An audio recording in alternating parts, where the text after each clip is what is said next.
Hello, everyone, and welcome back to the CDL podcast channel. In this episode today, we are going to be talking about the matches from this previous weekend, maybe talking some CDL awards, and then making predictions for the upcoming matches. It was a interesting week in the CDL as we saw some upsets as to what we thought.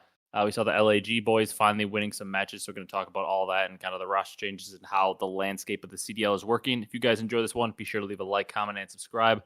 On YouTube, if you're on the audio platforms, drop a follow, drop a 5-star review.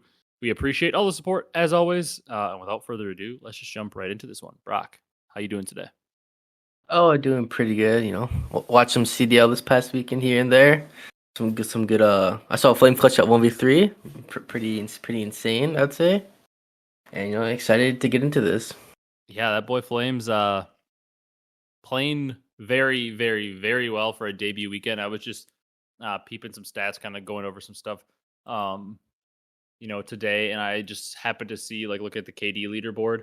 I knew he had some good matches. I didn't know exactly where it fell average across the two, but he has a 1.13, which currently puts him as the fourth highest KD on the year. Obviously, a very, very, very skewed number because, he only played 2 matches, so obviously those numbers don't nearly account for what the other top 5 are: Cellium, Scrap, Simp, Attach. 1, 2, 3, and 5. Obviously, that doesn't even come close to, accounting for the whole season. But it is interesting to see that in his first 2 matches, he combined for a 1.13, which is interesting because I thought I heard in Challengers he had like a 0.95 overall on the year. So very interesting that he came into the league and had a better KD. That is interesting, to say the least. We'll talk more about them as we get into matches. A couple things I wanted to mention. Also, 04. Who's also been playing very well and has the Seattle Surge roster improved. He was on the flank. First of all, seemed like a funny dude. Pretty vibey. And I was listening to him talk a little bit, and he mentioned something, Brock, that I wanted your thoughts on. He talked about how, S&D, obviously he's a player that came up in the S&D community, S&D star. He talked about how S&D in those chals is way harder than in the league because everybody in the league is scared to make a play, and most players aren't very good at S&D. And that's not the first time we've heard something like that. We've heard multiple players that came from the S&D scene in the past kind of say that pros are terrible at S&D and don't know how to make a play. So I don't know. It's interesting. What do you think happens in the league where a lot of these S&D stars come in and say S&D is super easy to play in the league, whereas people aren't making plays? It's an interesting topic because you would think that the search and destroy level in the Call of Duty League should be the ultimate peak. Yeah, top tier. Only I would say is so a lot of these players don't when you grind a lot of S&D, I guess chals, you just kind of do stuff random against on the map and different things compared to the CDL pros. They kind of just do the normal strats. They don't really go for too many wild plays, and I guess they're not. I guess feel like they're not as focused on S&D since there's respawn modes compared to the S&D kids just only focus on S&D. I was going to say the same thing. I feel like S&D is the mode that gets put to the back burner for whatever reason. When teams make the CDL, you always hear the scrims are so heavy on control and hardpoint. There's always so much focus on respawn scrims, but I feel like you never even hear about people practicing S&D all that much until around champs time. And also people always say it's hard to practice S&D in the league because if OpTic and Faze are scrimming each other and they get to an S&D set, they don't want to show off their best strats. Yeah. Because they don't want to teach Faze something if Faze didn't have a strat like that. They might realize OpTic did that and it worked really well, and then they're going to add it to their playbook. And also they don't want to use their best strategies in a random practice so that Faze would know how to counter them. So they don't maybe practice S&D as much in the league, which is concerning because there should be a way to get good practice because S&D is a very crucial part of winning in the CDL. Obviously it's the map 2 where you can either really bury teams by going up 2-0, or you can get buried by going down 2-0, or you can even up a series. It is a crucial swing map in map 2, I guess you could say. And also it's obviously a crucial map when it comes down to a map 5 for a series win. S&D is a very critical part. It's 40% of a series, so maybe you have to find a better way for pros to be able to practice it. But it is interesting that so many S&D kids come in and feel like they can just run at people because pros play so scared. Yeah, but it's kind of been always like that, and somehow we haven't found a change for that. Yeah, it always has. I feel like they practice S&D probably more now. I remember back in jetpack era. I remember when I was like really, really getting into competitive Call of Duty, you'd always hear about like how teams like literally wouldn't practice S&D, and the only way they'd do it is if they played like random online tournaments, even if they weren't even playing with their whole team. Like it seemed like they used to like almost never practice S&D back in the day. Yeah. But like you said, it is kind of difficult if you don't want to show off your strats in S&D, and if you're not going to play it like the way you want to play for the match, then it's kind of not really practice at that point. Yeah, you're just basically going through the motions and doing it to say that you loaded into an S&D map. Yeah, so I see it. Yeah, and I remember people were always talking about like I remember like it was an example that was always brought up was Havoc. Do you remember like people would always talk about him like how online in Search and Destroy he would be like so good, and then he would get to land. In general, a lot of people did have that criticism of Havoc that he's a lot better online. But I'm talking specifically S&D. I remember people always saying like Havoc was so much better at S&D in the online matches and stuff, maybe because he was just able to run it down and like he was just running at people and taking random routes. And then like on land, people would say he was worse because like either he wouldn't take those random routes because it would be too scary to do it on land, or like people would just be more disciplined on land to be like watching that stuff. So you couldn't just like randomly run up mid and like hit a flank and get a kill. So I feel like maybe S&D does slow down on land. And I don't know. I'll be interested to see how O4 does on land. And S&D been playing very well, and I expect him to continue playing well in that game mode. But just interesting to hear how confident he is against those players, because we've heard it from I don't know specific examples that I can think of from the past. I just know that we've definitely heard S&D stars saying how much easier S&D is, and for the most part, I mean, I'm sure there's examples of it not clicking, but for the most part, any pretty good S&D player that ends up making it to the league, I feel like overall we see them become a top tier Search and Destroy player. Like it translates pretty well. I mean, thinking of guys like Simp, Draza, in general, I feel like the S&D stars translate and have pretty good S&D. Like it doesn't usually ever like flop where they all of a sudden actually aren't good at S&D when they hit the league. Yep, I agree.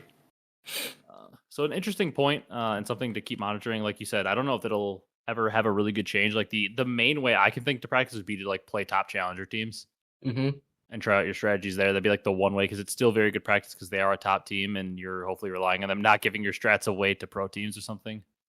Yeah, but then like one of the if challenges buddies or players are buddies with CDL players, and they might tell them the strats and that. Yeah, it's kind of a loophole and all that. Yeah, I mean, I would hope people wouldn't be that weird to be just giving away strats or something, but you never know. It's like the one way around to not giving your strats to a pro team, I feel like.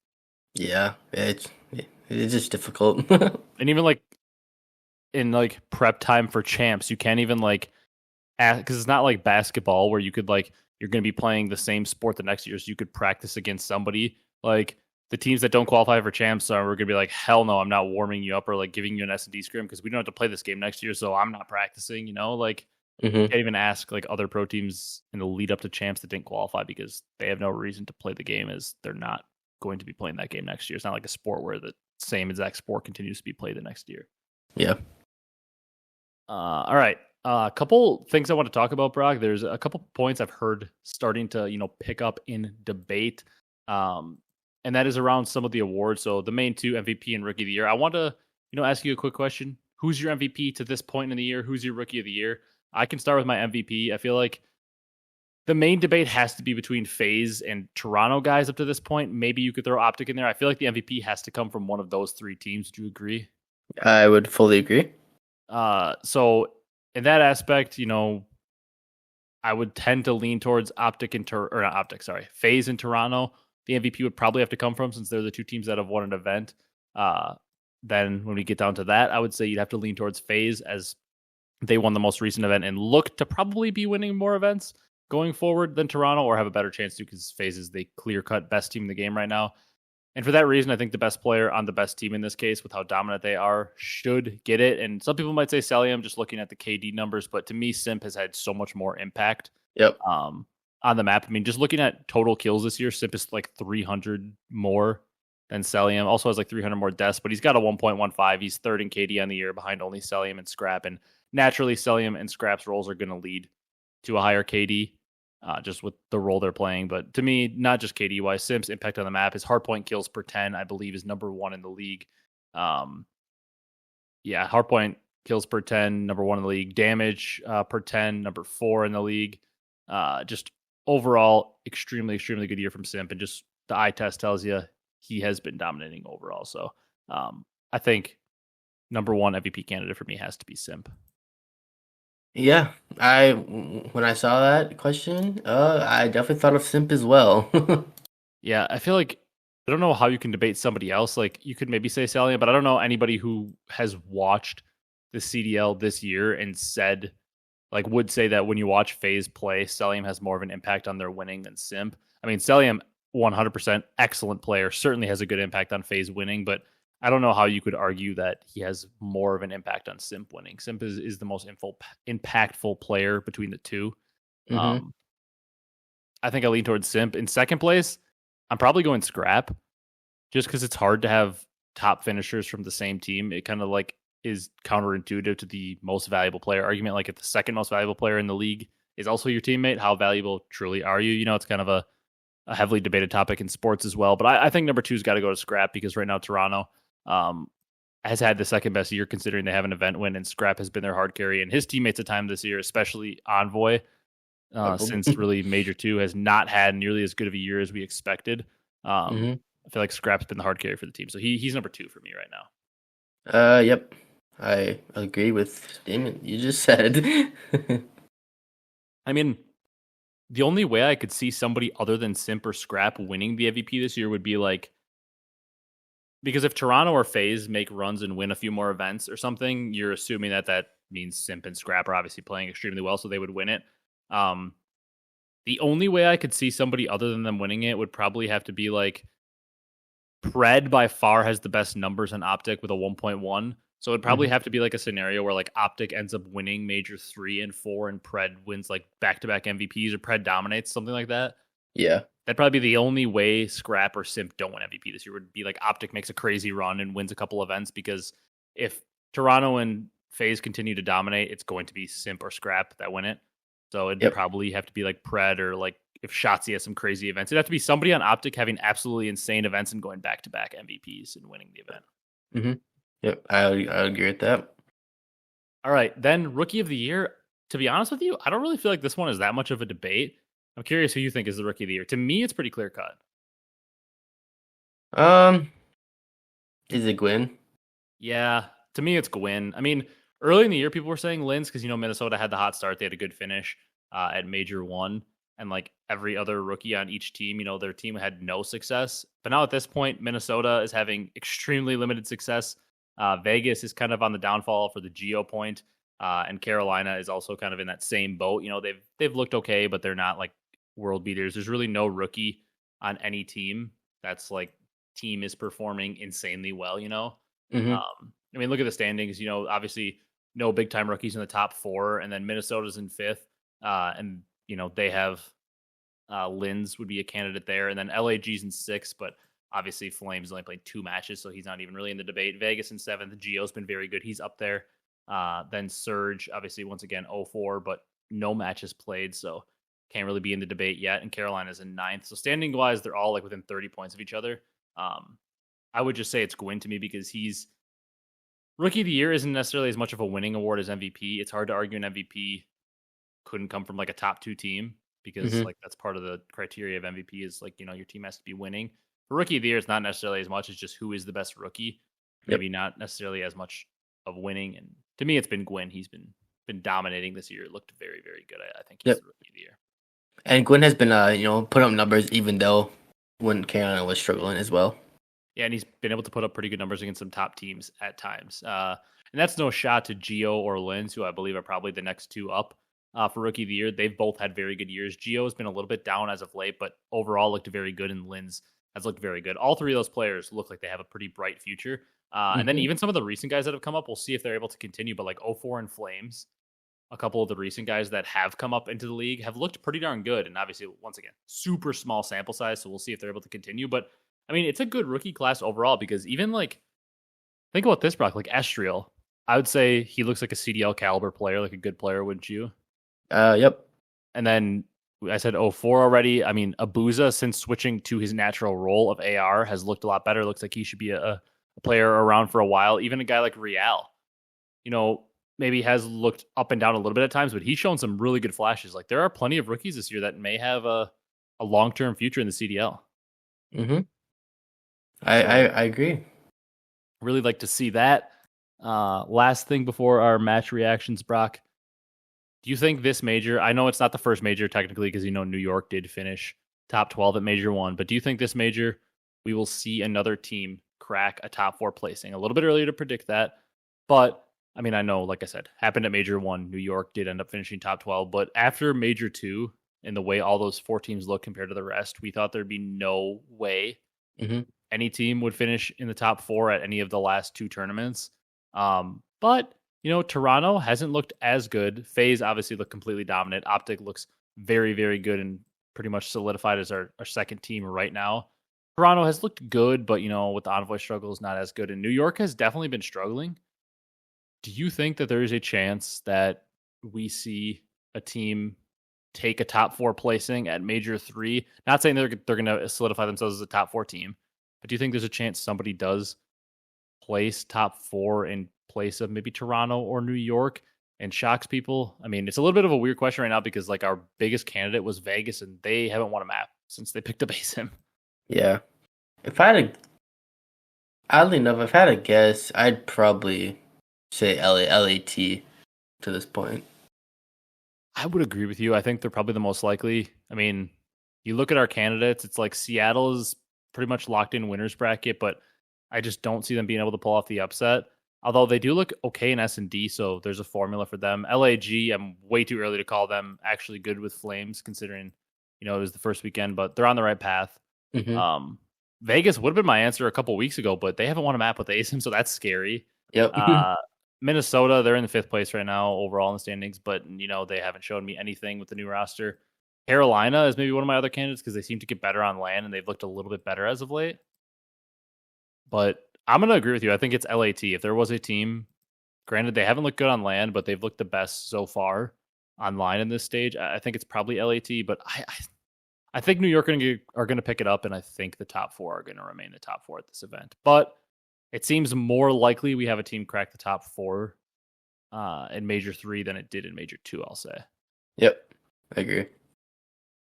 All right, let's talk some matches from this previous weekend, Brock. Friday, what was interesting is in the podcast, we literally said we do not want to talk about LAG until they put Flames in the lineup for Assault. And then literally as the podcast was getting uploaded after it was all, put together and everything, Flames was put in for Assault. I know. Right after the pod. Man, they couldn't have done it a little bit earlier. Would have been nice.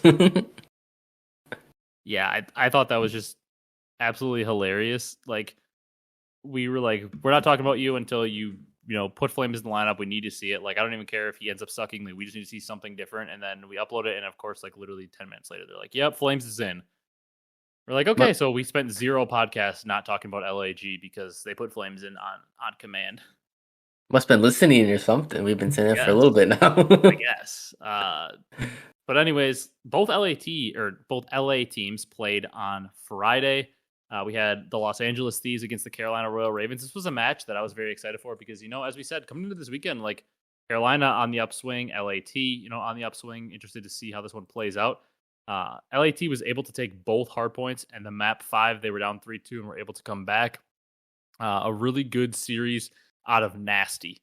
A 1.38, 15, almost 16,000 damage from him. On the other side, actually, the lobby leader in damage, interestingly enough, was Fellow. He's been shooting a little bit since they changed, locations. He's overall on the stage, to me, eye test wise, performed better. Gwyn obviously led the Ravens, shocker, in overall KD. But, a close match. LAT were able to really dominate the hard points. That's what the difference was here. And LAT pull off a win. That boy Joe Deceives in the hard points. He was shooting. Ghosty looks excellent per usual. LAT, on the upswing, Brock.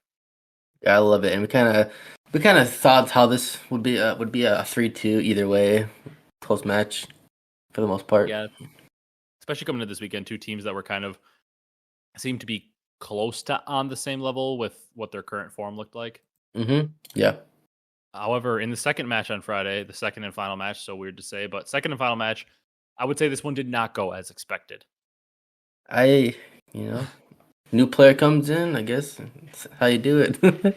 And shout out to Flames because he had himself a series 65 and 48 overall, led his team and the lobby in damage, a 1.35.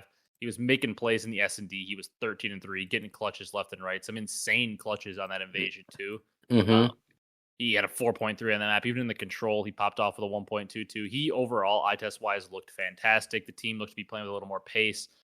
They were able to take out a Rio, which is something that they maybe haven't been able to do so much. Able to take the control. The S&D seemed to stay a pretty good game mode for them, which is important because it was like the one game mode they were able to rely on. Yep. With the previous iteration of the roster, Estriel popped off. We know Estriel has had that capability. On the side of Minnesota, pretty much a rough, stinky for everyone except Dandy. But honestly, shout out to LAG because they showed life this weekend. They're not just an absolute rollover match anymore.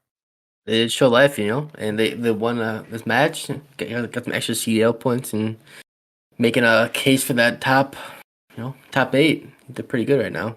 I mean, yeah, they're sitting at 110 points, firmly in sole possession of 6th place. 9th place Carolina is sitting at 95. So they do have like a 2-match lead, a 15-point lead. So it's kind of awkward because obviously matches are 10 points. So kind of an awkward amount of points there for a lead. But they are sitting 15 points ahead of our 9th place team. So sitting in 6th place in champs, interesting spot for LAG to be there. Moving on to Saturday, we had the first match of Boston versus LAG. Brock, LAG gets it done again. A shocking result. We didn't expect LAG to win much. They do it in a Neslo fashion, winning both search and destroys and control. I mean, I want to talk LAG, give them their praise. We already did. So Flames, another good series. Don't want to talk too much about them. To me, this one's more about Boston. Brock, they cannot win a search and destroy. They literally are so iceless from Benjay and Nassim. Yeah, they can't win a search. Their team would be pretty decent if they had any ability to win a search. It's insane. Literally, because they don't lose hard points now, but just can't win anything else. Yeah, they've been overall a good hardpoint team, winning almost twice as much as they lose. And then in control, this was their first control loss. Yep. So they were 2-0 on control coming into this. I forget, maybe what was it, 3-2? They were a positive or a 500 team in hardpoint, and they won both the hardpoints today. They just still can't win a search. They go to around 11 in the map too. They aren't able to clutch that. Estriel with 13 kills in that map too, a huge map from him, and just LAG. This team maybe with Flames. Obviously, like we said, we don't want to overreact too much because they did beat Minnesota and Boston, two very struggling teams right now. So don't want to overreact too much, but maybe a team that can make noise. And I mean, they've finished top 6 twice already. Maybe a team at our next major that can sneak a top 6 out again, just on the back of being so good at S&D. And you'd have to believe that they have a better chance to win respawns now. Flame seems to be a better search and destroy player than Assault, so they probably got better in that game mode that they were already pretty good at. And Flame seems to be able to shoot back a lot more in the respawn. So who knows? Maybe LAG is a team that's poised to potentially crack another top 6. Definitely is, and coming to the season, I would not have thought they would have as many points as they have right now. No, absolutely not. And on the side of Boston, Brock, speaking of points, probably didn't think Boston would be in dead last with 50 points, 30 points behind the next spot, Miami Heretics, and 50 points. They need to double their points to even be tied for 8th place for champs right now. We're getting to the point where Boston that they've got to start winning way more online matches. I mean, when you're playing LAG, regardless of how LAG looks at the time, that's a match you have to win. You got to win it. Just brutal for Boston right now. The solution's simple too. It's you're pretty good at respawn. You've got to fix your S&D and you'd be a middle of the pack team because they're decent enough at respawn. They're just so abysmal at S&D. Yeah, they maybe hit up those S&D chows as a team or something. Yeah. Because whatever they're doing, just scrap it because it's not working. Yeah, it's not working at all. All right, Brock. Carolina fall 3-1 to Toronto. Brock, Envoy had a 1.37 in the map 1 and a 1.24 in the map 4. He's back. Did better than a 0.75 in a hard point. Man. He had a 1.3 in the control as well. Overall, finally a 1.3 overall series from Envoy, tied with Scrap to lead the team in KD. That's what we like to see out of Toronto because we know if Envoy gets back into form, this team can beat anybody. Yep. As you predicted, you would say Envoy would get back to, his old ways. I did say that. Thinking Envoy would finally get back to it. It was a hard prediction to make because he has been struggling so much, but we know Envoy's a great player. Yep. And I'm excited to see this out of Toronto. Obviously, it's big for them to win a couple respawns. Still a little bit scary to see them lose a Search and Destroy, even though it was in a round 11 fashion. Classic Teej going 11-7 in Search and Destroy. One thing I did like to see out of Carolina in this series was keeping that Rio really close. Obviously, they seem to be talent-wise overmatched in respawns against Toronto, but they were able to keep that Rio really close. Mm-hmm. Fellow did seem to be shooting a little better in that respawn at least, and struggled in the map 1, but in the map 4 shot back a little bit. Tough loss for Carolina. Thankfully for them, they have 2 wins, which should be enough to somehow secure them winners bracket, but good to see Envoy get back into form in this one. Yep, I agree.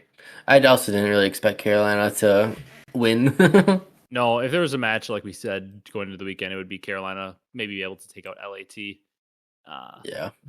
Brock, last match on Saturday. Speaking of LAT, who you said you believe has the best chance to crack a top 4 of the non-top 4, I kind of agreed. They're 3-1 now, but they absolutely blew this series. They lost the game 5. They were reverse swept. They dominated the map 1, 250 to 133. Overall, just outslaying Minnesota like crazy. Map 2, 6-2, dominant fashion on high rise, blew them out of the water. They lose a 3-2 invasion control, and from there they got rolled on a sub base and 6-1 on a last map. It was like such a weird series. It was like a switch flipped, and all of a sudden, boom, they reverse swept. They were blown out the last 2 maps. Shout out to Minnesota for clutching up. I mean, a much needed win once again gets them to 2, so maybe locking them in with a winner's bracket spot. Although the whole 2-win reason, the reason that seemed to always work for teams to get into winners was because like the top teams literally didn't lose to bottom teams. So now seeing New York lose to 2 bottom teams could kind of muddy things a little bit, but we'll see. On the side of LAT though, Brock, it's good to see them, getting out to such good series leads. However, you just don't like to see them blow map 5s. I mean, it's tough to see. Hang on, we're having some technical difficulties here. We're going to see if we can get Brock back in here. 1 sec. We'll be right back.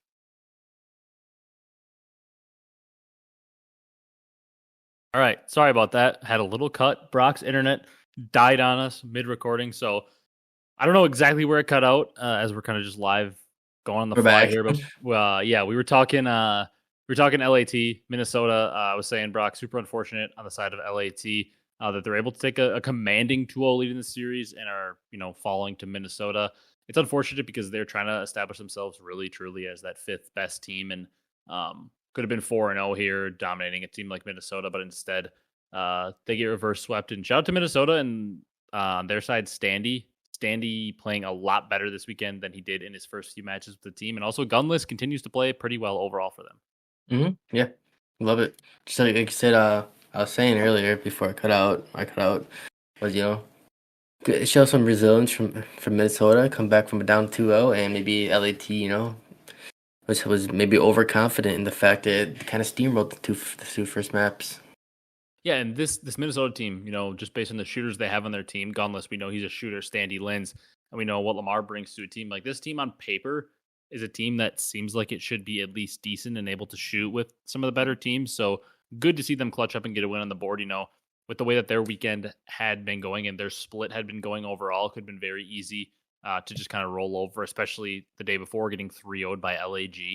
Could have been pretty easy to kind of roll over and die after getting down 2-0. So shout out to Minnesota, showing some resilience, showing some life. Yep, love it. Then we go into Sunday, Seattle Surge versus Vegas Legion. I would say this one did not go the way we expected, Brock. Is it time to have a conversation about Purge? 3-0 to the side of Seattle over Las Vegas. Man. Attach another not great series. Geo had a very rough one, and that boy 0-4 continues to shoot. I don't even know what to necessarily say about this. When they picked up ASIM, I remember you and I having the conversation, and I was saying, I thought they should have picked up Vivid. I don't know if that necessarily fixes their issues because I don't know as much about, Vivid's comms. I don't think they would have helped a ton. I don't think they're maybe at the level of Purge and all that, but they've been really struggling since picking up ASIM, yet to win a map or whatever. It's tough right now for them. Um, I don't know. It's a weird spot because like I still think the right move for them was, Pick up to pick Asim. up ASIM or pick up somebody to replace Purge. Mm-hmm. But also, at the same time, oh man, I don't know. It's was Purge maybe the glue? I don't know. It's hard because he was maybe the glue comms wise and was able to help their team out in that way. But when a player is playing that bad individually, it's so hard to justify keeping him on the roster. So like, I think both things can be true. I think the right move was to drop Purge and pick up somebody who you believe could replace him. But also at the same time, I think maybe ASIM wasn't the correct move, and we'll give it more time because, like we said, they haven't got much chance to practice at all. But I don't know. It's just a tough spot because once again, I think right move dropping Purge. Maybe they didn't pick up the correct player. I don't know. It's a tough spot, or maybe Purge was that important to the team and he shouldn't have been dropped. I don't Mm-hmm. know, but I feel like there should never be a player that's being put in a position to drop 0.7s or worse consistently. I guess if you're winning, it works, but it just doesn't seem like a consistent way to win. Yeah, definitely not against the top four. You're not gonna win that way. Yeah. Also, I mentioned Reese Vivid. By the way, I saw on the 24th that Vivid tweeted that he's going through a lot mentally and in his personal life. And he's been trying to deal with it while competing, and it's getting worse. And he decided to put mental health and family first, take a break from competing until after Major 3, after Toronto. Said still going to be playing the game and ready for the next opportunity, but wanted to mention that because also everybody knows we are big Reese Vivid supporters, as to my Mm-hmm. knowledge, the only pro from our home state of Wisconsin. So we are huge Reese Vivid supporters. So hope everything goes okay with him and hope to see him back playing with everything all sorted out whenever he's ready. So shout out to Reese Vivid. We are Reese Vivid stands on this podcast, being the Wisconsin pro representing us. Yep, agreed. I did see a thing on Twitter about this first hard point between Seattle and Vegas. Vegas got outside Oh by one yeah. kill and they lost by overall by I was gonna 100. say, when watching it, I didn't feel like they were getting outslayed that much. I didn't know the exact numbers, and then I saw the same thing. Also, I saw somebody after said they got outslayed by one kill, and I was like, in ranked play, sure, maybe you get outslayed by one kill and you lose by 100 because your setups are just worse. Your overall just weren't playing the map as correctly or whatever. But in the CDL, you could not be getting outslayed by one kill and losing by 100. That just can't happen. Yeah, I don't know what happened there, but That's brutal. they need to fix that up ASAP. Yeah, but Vegas once again continuing to struggle. And shout out to 04 in Seattle, man. They look a lot better post roster change, playing a lot faster, playing with a lot more confidence. Brezzy and Abezy role swap, getting Brezzy on his more natural role of a sub and Abezy on his natural role of an AR has seemed to be very big for them as well. Mm-hmm. They're comfortable with each other, and change is needed sometimes. Yeah. And then, I mean, Brock, Sunday, the second match here, OpTic versus Miami. Not much to discuss here. It was exactly what you'd expect. Kenny popping off in the map one. Heretics do take a round 11 off OpTic on high rise, 3 players and double-digit kills for them. And then OpTic take the last 2 respawns. OpTic just smoke them in 3 respawns. I feel like not a lot to talk here. I mean, Heretics was a little more competitive in the map 4. But overall, OpTic continued to dominate the lower tier teams as we'd expect. Yep, not worried whatsoever. Brock, then maybe something interesting to talk about, the Faze versus New York series. These are 2 teams on a different level than each other right now. Uh-huh. I mean, New York's able to keep the search competitive, and search has been very good for New York all year. Faze ices up in around 11, but that map 1 was literally a ranked play game for Faze. It was 250 to 105, and they were just rolling through them. Draza was just shooting everything. Cellium was shooting bodies on P5. Like, Yep. they rolled through them. And then on the map 4, they rolled through them again. I mean, these are 2 teams on a different level right now. Faze is on a different level than New York. Uh-huh. It's literally what all it is, but I do like, subliners coming out, win 3-0 in high rise control. Showed something. Showed Sub got a fight after, losing around 11 and getting dominated. I'm actually interested here, Brock. Subliner sitting at 1-3, technically in danger of, starting in losers bracket. I'm just curious. Upcoming matches for them. They do have Miami and then Vegas and then Ultra. So you gotta feel like if 2 wins is all it takes to get into winners, they're for sure going to be either Miami or Vegas, especially with the way Vegas is playing. I would expect them to, win both of those. Mm-hmm. But could create for a very interesting matchup. Let's say they do lose to one of them and then lose to Ultra and do only get 2 wins and get like the 7 or the 8 seed. Could create for a very interesting matchup because, like, obviously, like, if our 1 seeds Faze and our 2 seeds OpTic or Toronto, or whoever, it could be like New York plays one of the other top 4 teams in winners round 1 just based on the current standing. So it is could create for some very interesting matchups. Because like right now, New York's sitting at 9, Faze at 1. Let's say New York climbs into the 8th spot. Mm-hmm. Could get very, very, very interesting if New York ends up matching up with like Faze round 1. I fully expect Faze to win, but it's a tougher matchup than they normally get, where they usually get like Miami as the 8th seed. Yep. 2 tournaments. Yeah, I agree. And if subliners don't fix things, Mate 3 is gonna be a quick one for them. Yeah, definitely could be a quick one for them. All right, Brock. Let's jump into predictions. Let's get into that, and then we'll wrap this one up. Last week was not a great week for either of us, but it was a rough one for you, Brock. -1 performance from you. I only got 8 points, so not the best performance. But it was kind of funny. I'm not gonna lie, it's kind of just funny and poetic the way that you lost your points. So you got your 4-point right. You ended up getting 3 matches right in the weekend. I didn't do much better. I got 5 of the 8 matches. You got 3 of the 8. The funny thing was for you is like a lot of the, like, you 50-50, you took Carolina over LAT, whatever. Boston, LAG, or LAT, Minnesota. You picked LAT, who was probably the favorite, and they lost for you there. You picked Vegas over Seattle. Didn't think Vegas was going to continue to struggle so much. And the funniest thing was, you're known for constantly picking LAG. Even last year, you picked them so much it hurt you. And you've been picking them all this year, and you were like, screw this, I'm done with LAG. And you picked against them this weekend, finally. You decided to pick against them, and then they won both matches. So it was kind of poetic that you finally stopped picking LAG, and they won both matches. Maybe you're their curse. I might be the curse, but I got set up by that, they announced Flames after the podcast. Yeah, that's true. We both did pick against LAG. I don't know that I would have. I mean, I think maybe I would have picked them against Boston. I feel like I still would have picked them to lose to Minnesota. I don't know. Maybe we would have picked them in one of their matches, just maybe their debut match. We would have picked them. I think you would have picked them. I maybe would have picked them on one of the matches. Yeah, you would have been more likely to pick them than me just because you're the resident LAG stan, but I just thought that was funny. Nonetheless, Yeah. You still have the veto advantage here this week for 4 points. To be honest, this week of matches, not looking so hot. Friday looks like 3 blowouts. Mm-hmm. Saturday's looking like another 3 blowouts.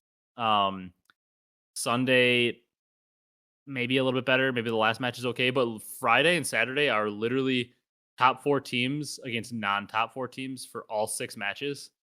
That's not what you're going to want. So we're looking at probably a round of blowouts, although things have been getting mixy with New York losing to some other teams. But let's jump into this one, Brock. Let's wrap this one up. Miami versus NYSL. I have NYSL bouncing back in a 3-1 fashion, and I'm putting 2 points on it. I'm going to go with NYSL 3-2 Game 5. They win closely, and I'll put 2 points on it. 2 points on it as well. It's like NYSL struggling right now, and they lost to 2 non-top 4 teams in this split already, but it's just like my brain will not allow me to say that Miami's going to beat them because of how bad Miami's been. Granted, once again, New York looks a lot worse. The split in Miami does look better with Real. Mm-hmm. I still just think like New York's strength and search and destroy is going to shine through, and I feel like they can at minimum win 2 search and destroys in a respawn. I don't even think it'll come down to that. I think they're going to maybe lose the control, drop that to Miami, or maybe drop one of the hard points. I feel like New York's going to win the S&D in 2 of the respawns in maps 1, 3, and 4. Yep. Then we've got OpTic versus Boston. I mean, Brock, what is Boston's chance in this series? Has to be winning all the respawns. Yeah, against a team that also wins all respawns. Yeah, or getting high-rise search, because OpTic's now like 1-5 on that or whatever and has struggled. They lost it to Miami. That's like the only thing. Maybe OpTic keeps that in, trying to improve their map pool. I'm going to say Boston actually comes out and wins the map 1 hardpoint. Okay. And then OpTic wins 3 straight and beats them 3-1. Boston continues their losing streak in search and destroy and does not get a search and destroy win on the board. They lose 3-1 to OpTic, putting 2 points on it. I will do a 3-0 Texas, and I'll put 2 points on it. Think they're not even going to get their hard point win on the board. I don't think so, but I do think they'll keep the hard points close. Okay. I can see it. I feel like Boston should be able to keep the hard points close.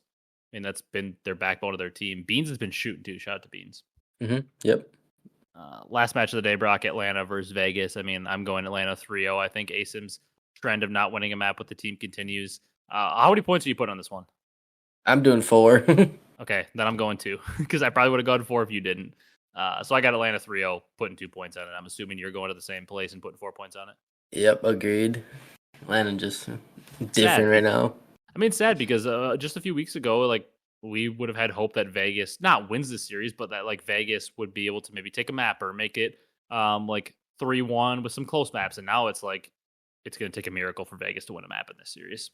Yep, unless they figure it out within the week, which I don't see happening against the best team. And it's tough because now we're going to Saturday, and the first match is NYSL versus Vegas. So they're playing 2 top 4 teams this week. They missed out on their chances to win some matches earlier. I got NYSL. I think Vegas are finally going to come through and win some maps, though, with NYSL having struggled as of late. I think Vegas are going to lose 3-2, but I think they're going to get a couple maps on the board. I'm picking NYSL to win in a map 5 and putting 2 points on it. Okay. Oh, man. As much as I want to pick Vegas, I'm not going to pick them. I'm going to pick... how many maps will I give them? I don't give Vegas a map. 3-0. NYSL has some confidence after winning against Miami. And I'll put 2 points on it. Yeah, these... it seems like we're just like copying each other or whatever on these picks, but like I promise you, these picks are like seem so chalk. It's like when we have 6 top 4 teams playing non-top 4 teams, it's so hard to pick against them. With that being said, Atlanta 3-0 over Carolina, and that's where my 4 points are going. Your 4 points pretty much have to go on Atlanta at this point. Like, yeah. they're the most guaranteed win in the CDL right now, even over OpTic, because OpTic's pretty much a guaranteed win over everybody not named Faze, but Faze is a guaranteed win over everybody, including OpTic. It's Faze 3-0, 4 points. I will also copy you and pick 3-0 Atlanta. If this was a LAN with Carolina, I'd give them a map. Yeah. Maybe win a search or something. I still could see. I won't be shocked. Like I did pick 3-0, and I mostly did that like the 4 points in this one because I'm very confident Atlanta will win the overall series. But like, I wouldn't be shocked to see Carolina sneak a map off them. Yep. I would be pretty surprised if it was a hard point, but I like wouldn't be shocked to see Carolina sneak the map 2 off them. Yeah, because they are a very good search team. Yeah. Then we got LAG versus OpTic in the last match of the day, Brock. This is a OpTic 3-0. I picked them to lose 1 map to Boston. I don't think they lose a map to LAG, even though LAG looks improved. It is a scary spot for OpTic. If you're picking LAG to win a few maps, I'm not going to like completely bash you. I would have if it was a couple weeks ago, but with Flames, they do look better. However, I think OpTic stops their little Cinderella run here in 3-0s them, putting 2 points on it. Yeah, all right. I'm picking LAG. No, I'm kidding. False alarm. I would have believed you. I'm picking LAG to win the map 2 search. OpTic went to 3-1. OpTic, I'll put 2 points on it. All right. And now, Brock, we're finally out of the territory for one match of picking top 4 team versus non-top 4 team. It's Miami versus Seattle. Miami has looked improved. Seattle's looked very improved. I think this has a map 5 written all over it still. I think Seattle's going to win behind maybe another big series from 04. And, watching him on the flank, he was just seemed like a funny dude, like kind of just vibing out, happy to be in the league, I liked his vibe. I thought it seemed pretty cool. I'm a fan of him now. Seattle, I think, is going to take this one 3-2, putting 2 points on it. But this is a series that could very well go either way. Probably the biggest toss-up up to this point in the weekend. I'm going to go Miami here, 3-1, and I'll put 2 points on it. Someone's telling me to pick this Miami 3-1. Real and Vic will go off. Yeah, I mean, Vickles look pretty good playing with a sub a lot of times now as well. And, Miami has looked better. I mean, it's hard to look worse than they looked for the past couple months. But with Real, they have looked better. He looks to be a pretty good player. Toronto versus Minnesota, Brock. We're back to the top 4 versus non-top 4. Although Toronto hasn't looked as good as of late, I have like a weird feeling this one's going to go to a map. No, I was going to say map 5, but I think it's going to go to a map 4. And Toronto win it 3-1, putting 2 points on it. Okay. Yeah, I'm gonna go 3-0 Toronto. Envoy's, getting his groove back. Boys are doing pretty good. Yeah. All right, Brock. Boston LAT final match. I think this is going to be a 3-2 LAT. I think it's going to be the same story for Boston. I think they're going to win for sure one hard point, and then I don't know what they're going to win. It's going to be hard point or control. They're going to win 2 respawns. But LAT is going to sneak one of the respawns out and win both searches. I'm putting 2 points on it. But once again, Boston is going to lose 3 searches this weekend. Mm-hmm. They're going to lose 3-2 to LAT, putting 2 points on it. I'm actually going to pick Boston here. I'm opposite of you. 3-2. I think they're finally going to win the search in Game 5. That's a bold call. They haven't won one yet. They're going to finally come through, win a Game 5 search on the back of Beans. All right. I like it. 1 or 2 points? I will put 2 points. I'm going all in. All right. That's a bold prediction. Usually it wouldn't be a bold prediction to pick a team to win in a map 5. It's usually like the toss-up way. But considering by saying they're winning in map 5, you're saying they're winning a search. That is bold because this team is awful at search. Doug's going to get them right for this weekend. Yeah, it's so funny that Doug was talking about how like he's the shadow GM or whatever now and like so confident in his team, and then here they sit and can't win a search and destroy it. Don't look all that good. Although they do look pretty good in respawn. Mm-hmm. Yeah.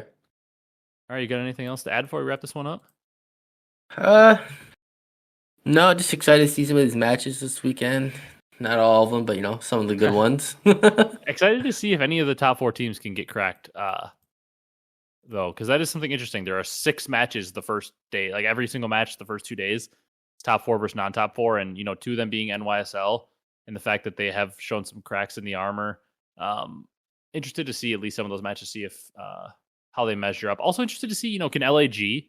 They won 2 matches last weekend against pretty low tier teams, but like they're playing OpTic. I don't expect them to win, but can LAG look decently competitive at least against OpTic? Can they take a map off of them? I'm interested to see stuff like that because like at this point. We have our hierarchy of the top 4. Like we know Faze is the best. OpTic in Toronto, maybe OpTic's a little better now, but you could see him trading places at any time. And New York seems firmly in 4th. And then from there on, it's just a mess of I'm 5th now. No, I'm 5th now. Well, I'm top 6. No, I'm top 6. Like everybody's just jumbled up in there. So it's kind of fun to try to like see where those teams. That's the point we're at in the regular season here. Yep. Let's see if LAG can keep it close. Yeah, interested to see. But that's going to do it for this one. If you guys enjoyed, be sure to leave a like, comment, and subscribe on YouTube. If you're on the audio platforms, drop a follow, drop a 5-star review. We appreciate all your support as always. Hope you guys enjoy watching the matches. And we can't wait to get to the tournament weekend. So thank you guys so much for watching, and we will see you in the next one.